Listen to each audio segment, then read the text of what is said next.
Welcome! In front of me I have REALME C3 and today I will show you how you can enable ringtone volume.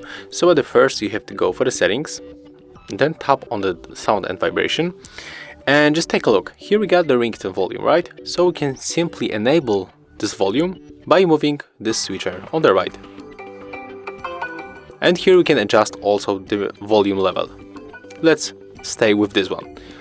But there's one important thing, because in most cases when you are right here on the home screen, you are, oh, sorry guys, I just tapped the power key.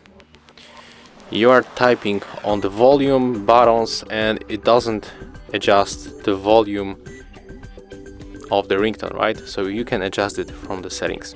And if you find this video helpful, remember to like, comment and subscribe to our channel.